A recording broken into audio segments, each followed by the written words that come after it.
श्री साई राम। श्री सत्य साई स्पीक्स वेंकटगिरी अप्रैल 2057 में स्वामी कहते हैं, सर्वशक्तिमान पर श्रद्धा चिंता को दूर कर देती है। देवी जीवन कैसे जिया जाए, इसके लिए किसी विशेष सदस्यता की आवश्यकता नहीं है। अनेकता के पीछे छिपी एकता को अनुभव करने का हर प्रयास देवी जीवन के पथ पर एक कदम है। यदि तुम दूध में से मक्खन को अलग करना, पहचानना जानते हो या चाहते हो तो दूध को मथना ही पड़ेगा। उसी प्रकार उस दृढ़ आस्था तक पहुंचने के लिए कि यह संसार वास्तविक और अवास्तविक का एक विचित्र मिश्रण है और वास्तव में मिथ्या है, तुम्हें विचार और कर्म की कुछ प्रक्रियाओं से गुजरना होगा। देवी जीवन ना तो चरित्र में किंचित भी मलिनता स्वीकार करता है और ना ही बुद्धि में किसी प्रकार का भ्रम।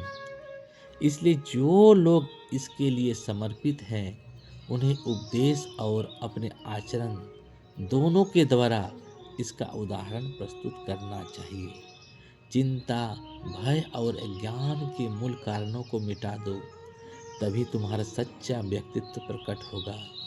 चिंता भगवान में श्रद्धा से दूर होती है, ऐसी श्रद्धा जो यह सिखाती है कि जो कुछ भी होता है वह हमारे हित में ही होता है और भगवान की इच्छा ही सर्वोपरि है। शांत भाव से स्वीकार करना चिंता के विरुद्ध सर्वोत्तम कवच है, ना कि तथाकथित वीरतापूर्ण स्वीकार। दुख अहंकार से उत्पन्न होता है, यह भावना कि तुम्हारे साथ ऐसा बुरा व्यवहार नहीं होना चाहिए, कि तुम्हें असहाय छोड़ दिया गया। जब अहंकार चला जाता है तो दुख भी मिट जाता है। अज्ञान केवल एक भूल है, शरीर को ही आत्मा समझ लेने की भूल।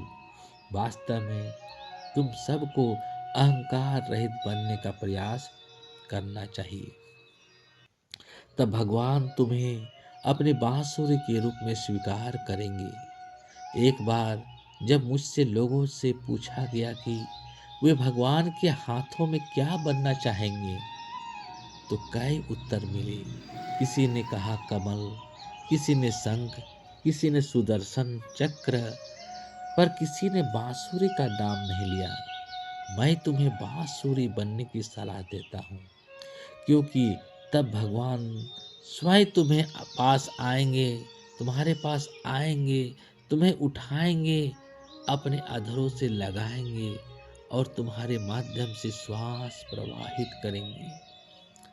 अहंकार के पूर्ण अभाव से उत्पन्न हृदय की उस रिक्तता में से वे समस्त सृष्टि के आनंद हेतु मधुर संगीत रचेंगे।